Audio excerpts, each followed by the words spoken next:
Good morning, Whitewater students. This is a short video about the first assignment for class, research, and short essay. So research part first. So the first part of the assignment is for you to do a exploration online of one of three research topics. Either the Irish potato famine, the Berlin Wall, or Stalin's purges in the Soviet Union of the late 1930s.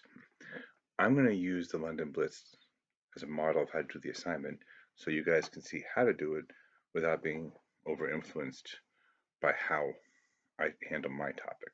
Okay, so on the assignment, it says to develop the topic first and then find three interesting facts, insights that you could explore further. I would mix the two things together a little bit more. I would look around for interesting facts, insights, and then maybe have that help you shape your topic. I realized later that might make more sense, especially if these topics are new to you. So, my general topic, which I'm going to refine, is the effect of the Nazi bombings on the morale of England during the London Blitz. And then I'm going to narrow that as we go. I can already, when I tell you now how what I'm going to narrow it to. Instead, it's going to be the effect of the nightly bombings of England on the civilian population of England, particularly Londoners, particularly during the early years. And I am going to talk a little bit about how they could have prepared for it in the late 1930s.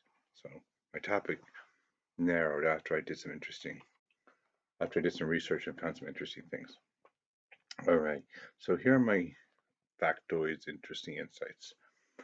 England was able to prepare a little bit for the London Blitz during the 1930s because they could watch film footage, and this was new.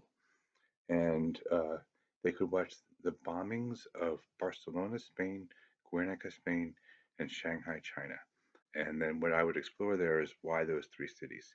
And it's because the Nazis supported the right wing in the Spanish Civil War of the 30s. And they did so by bombing Spanish cities to help the right, which would turn out to be Generalissimo Franco, who will be the dictator in Spain for decades after the Spanish Civil War is over. And in Asia, the Japanese tried out aerial bombing in Shanghai, where they were fighting the Chinese in the late 30s, so that they could prepare this way. Science fiction novels also looked into it. Um,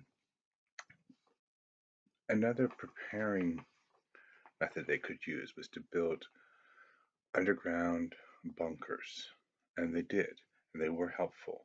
I do think it's interesting that the Conservative Party was against building these bunkers. So it was afraid that people would want to stay in them, quarantine themselves in them, and not go to work.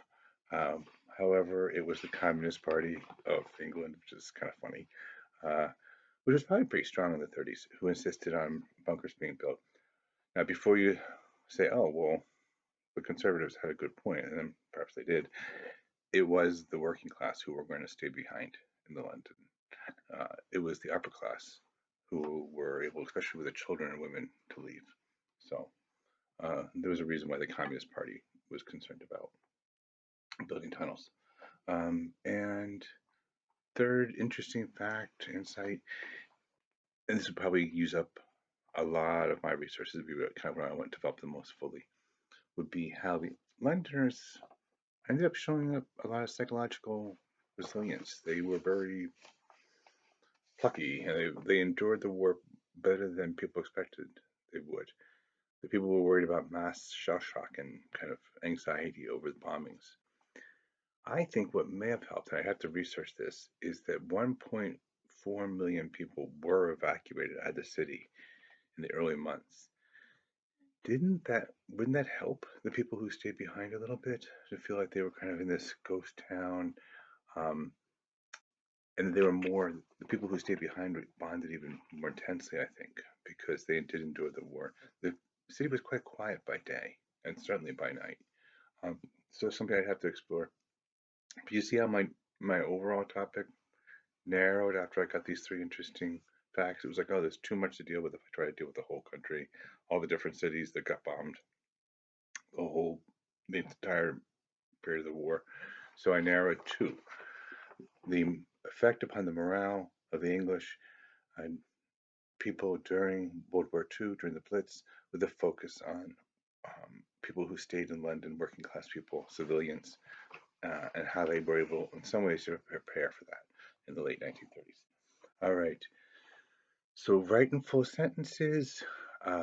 Your imaginary paper topic should be 2 to 3 sentences. Try to make them pretty long. Revise. Begin with phrases and then build these things up. I think that's the way to do it. So this time it turns out well. Same with the insights or facts. At first, if you're jotting something down, it's okay to do it as a phrase. Then when you try to develop the idea for your assignment, try to write it out more fully. All right, the second part, the essay, based on reading one or two of the Joyce Carol stories in terms of setting.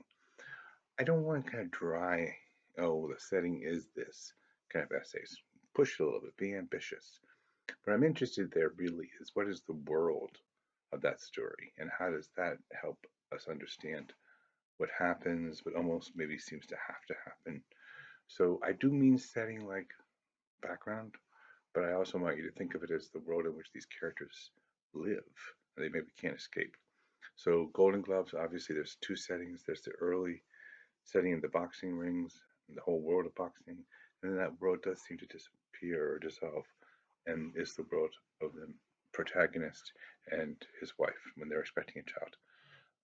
Small avalanches. Their setting is clearly, you know, where this little girl lives and the stretch of road between there and her uncle's garage. But again, what defines that world? How do we see that the world that she exists in is probably going to shape what happens in that story? Small avalanches, right? That's part of a landscape. And I think with each of them, yeah, just think about the backgrounds and how it fits the overall theme of the story. All right, I don't want this video to go too long. I think that's probably enough.